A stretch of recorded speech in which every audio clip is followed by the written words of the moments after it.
ចំពោះបានក្រីក្រឬក៏បានសមត្ថហ្នឹងគឺស្ត្រីអត់ទទួលបានលុយរាល់ខែទេបងប្អូនចាសម្រាប់យើងហៅថាលុយខែហ្នឹងក្នុងផ្សេងណាបងប្អូនខ្ញុំអត់និយាយដោយសារហ្នឹងខ្ញុំអត់ដឹងទេតើតើមួយលុយបានប៉ុន្មាន30000ប៉ុន្មានអីហ្នឹងខ្ញុំអត់ដឹងទេខ្ញុំដឹងតែទៅលើសុខាភិបាលទេបងប្អូនទៅលើពិនិត្យត្រីពោះសម្រាប់កូននិងក្រោយសម្រាប់កូនតែប៉ុណ្្នឹងឯងឧទាហរណ៍ស្ត្រីសម្រាប់កូនគឺស្ត្រីទទួលបានលុយ400000រៀលនៅពេលដែលស្ត្រីមកសម្រាប់កូននៅមណ្ឌលសុខភាពឬមន្ទីរពេទ្យរដ្ឋទី1ទី2គឺលុយហ្នឹងគឺទទួលបាននៅក្រោយសម្រាប់កូនបន្តទៀតរហូតដល់10ដងដោយម្ដងទទួលបាន80000រៀលហើយសួរថាបាននៅពេលដែលយើងចាក់វ៉ាក់សាំងកូនមែនចា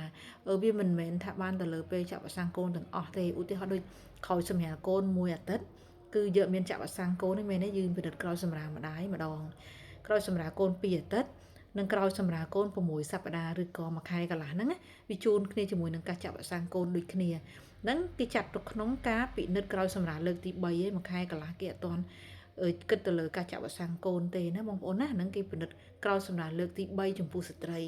បន្ទាប់មកទៀត2ខែកន្លះបានចាត់ចូលទៅលើការចាក់វ៉ាក់សាំងកូន3ខែកន្លះបានទទួលបានលុយចាក់វ៉ាក់សាំងកូនហ្នឹងអញ្ចឹងបន្ទាប់មកទៀត6ខែ9ខែ12ខែ18ខែនិង24ខែអញ្ចឹងពេលវេលាទាំងអស់ហ្នឹងវាមិនមែនស៊ីគ្នាជាមួយនឹងការចាក់វ៉ាក់សាំងទាំងអស់ទេអញ្ចឹងយើងនិយាយឲ្យរួមទៅគឺដល់ពេលដែលយើងត្រូវចុចបញ្ចូលប្រព័ន្ធគឺប្រព័ន្ធវាចេញអូតូឲ្យយើងតែម្ដងថាត្រូវបញ្ចុចលុយថ្ងៃណាចុចលុយថ្ងៃណាអញ្ចឹងណាពេលដែលបងប្អូនមើលទៅតាមកระดาษណាត់ដែលអ្នកគ្រូគាត់ណែនាំឬក៏អ្នកគ្រូគាត់ផ្ដល់ជូនបងប្អូនណាបងប្អូនមកចុចលុយតាមណាត់ហ្នឹងទៅតែតងជាមួយនឹងបានសមត្ថៈគឺអាចចុចមុនបានឧទាហរណ៍ឥឡូវមុន1ថ្ងៃ2ថ្ងៃអីអញ្ចឹងឧទាហរណ៍សៅរ៍អាទិត្យអីអញ្ចឹងបងប្អូនអាចមកចុចថ្ងៃសុក្របានអាចទទួលបានលុយនឹងដែរឬក៏ដល់ឧទាហរណ៍ថ្ងៃសុក្រអញ្ចឹងត្រូវចុចលុយតែបានមកចុចលើសៅរ៍អាទិត្យច័ន្ទហ្នឹងក៏អាចទទួលបានលុយដែរលើសពី3ថ្ងៃអញ្ចឹងណាចាអត់ទៅជាពិបាកដូចបានបអសទេបអសបើយើងមុនថ្ងៃគឺប្រព័ន្ធវាបើកឲ្យយើងតែម្ដងចាបន្ទាប់មកទៀតបើសិនបើលើសយូរថ្ងៃពេកក៏ប្រព័ន្ធវាអត់ឲ្យយើងដែរហ្នឹងវាអាចខាតអត្ថប្រយោជន៍ចំពោះបានសមត្ថៈអត់ទៅជាបញ្ហាទេអញ្ចឹងនិយាយសរុបឲ្យរួមទៅស្ត្រីដែលមានបានសមត្ថៈគឺស្ត្រីទទួលបានអត្ថប្រយោជន៍ក្រោយសម្រាប់កូន10ដងដោយមិនរាប់ទៅលើការចាក់វ៉ាក់សាំងកូនទេ